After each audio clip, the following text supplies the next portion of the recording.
Have you ever wondered how a huge company, like a major airline, figures out its financial future? Well, today we're going to crack open the manager's playbook and show you exactly how they build one of those high-stakes corporate financial plans.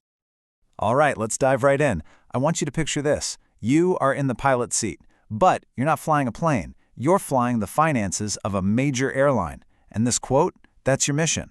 Your number one job is to find the fuel, the funding, that's going to keep this whole company flying high and, maybe even expanding to new places.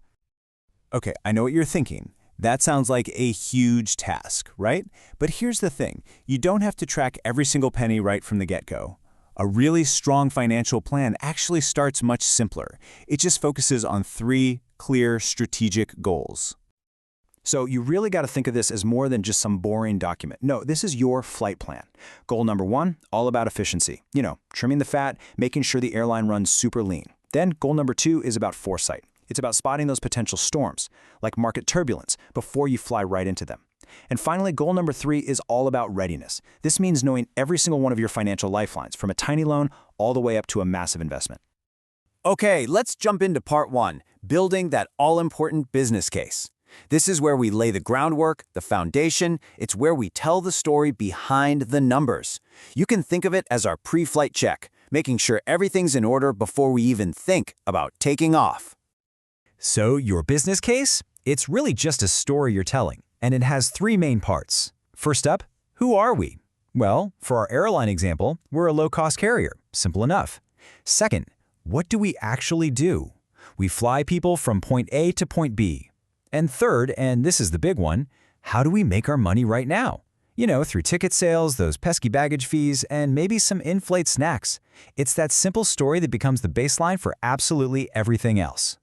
Now, a really important part of this story is something called capital structure. And I know that sounds super complex, but don't let the fancy term fool you. It's really just about how the company pays its bills. Is it using borrowed money? That's debt. Think leasing its airplanes? Or is it using money from its owners and investors, which is equity, meaning it owns the planes outright? The specific mix of those two, that's absolutely crucial. So think of this like having 2 main tools in your funding toolbox. You've got short-term financing, which is for all the everyday stuff, buying jet fuel, paying the flight attendants. Then you have long-term financing, and that's for the really big, game-changing moves, like buying a whole new fleet of jets. The secret, really, is just knowing which tool to use for which job. Okay, so our foundation is set. Now it's time to grab the crystal ball for part 2. We're officially moving on from the pre-flight check, and now we're actually going to chart our flight path for the next few years. And we do that by projecting the company's profit and loss. And this is your financial scorecard. It's called the profit and loss statement, or P&L for short, and it really couldn't be simpler. It's just the money that comes in minus the money that goes out equals your profit. Your whole job is to fill this thing out for the next, say, 3 years. You're forecasting how much you'll make, how much you'll spend, and what, hopefully, will be left over at the end. Okay, and this is absolutely critical. I mean it. Your projections cannot be some house of cards built on wishful thinking. No way. They have to be like a fortress, built on a solid foundation of logical, defensible assumptions. Assumptions you can actually prove with real data.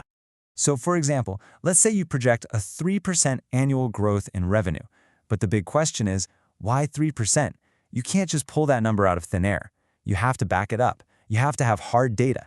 Maybe there are government forecasts for more air travel, or maybe it's because your airline is launching 3 new super popular routes next year. You need a reason. And of course, it's not just about the money coming in, you also have to project your costs. So for our airline, that means you're estimating what you'll spend on all the big ticket items. Things like new planes, all the marketing you do to sell tickets, the salaries for your pilots and crew, and all the supplies you need, from the jet fuel all the way down to the peanuts. When you look at it visually, the goal is super simple. You just need to show that your revenue bar is going to be taller than your cost bar. See that space in between? That's your profit. And that right there is the ultimate sign of a winning financial plan. All right, so we've been deep in the weeds here, right? Planning, projecting.